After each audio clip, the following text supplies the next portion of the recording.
All right, hi again. One small coding error on the last video. We defined degrees to radians as 180 divided by pi, and it should have been the other way around. And that's the result we should have gotten. And while I was talking about all that, I was thinking I need to introduce the concept of push and pop matrix while we're at it.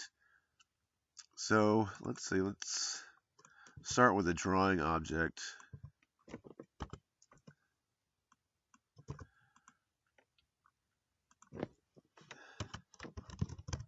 Oops, I gotta get my hands on the right keys.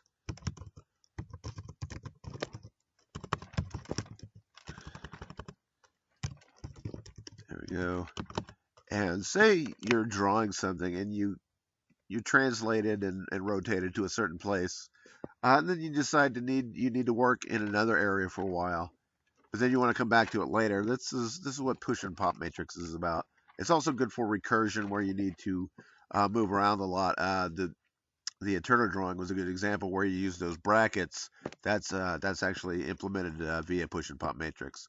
So let's go to the drawing and translate to a certain area, say 300, 300, and draw something, say an ellipse, and we'll 0, 0, comma 100, and then we want to draw somewhere else.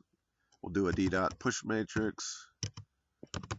We'll go translate to somewhere else, say 600, comma 400. We'll draw an ellipse, and the radius will be 100. And then we want to go back and draw it back in the original place.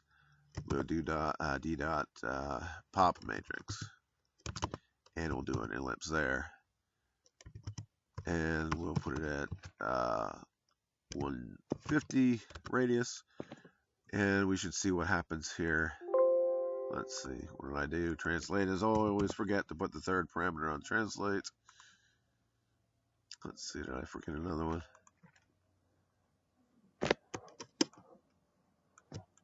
And where did I go wrong? Let's see, clearing, we started new. Oh, I forgot to put this within d dot begin, draw, and end it with d dot end draw.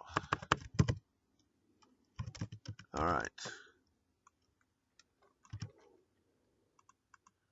There we go. Let's see. Just what we asked for. We draw this first ellipse. We moved over to here. First, we pushed the matrix onto the stack. We moved over here, drew something, and then we decided we wanted to go back over here. We did pop matrix, and we drew another ellipse, and here it is back where we started. So that is basically push and pop matrix. Very useful for recursion, where you need to keep track of a lot of different things. It'll keep these on a stack. So basically, it's first in, first out kind of thing, or yeah, that's right, I think. So just letting you know that's in there, and in the next video we'll take a look at the stack class itself to see how that was actually implemented and how it's useful for a lot of other things. So thanks for watching, and talk to you then.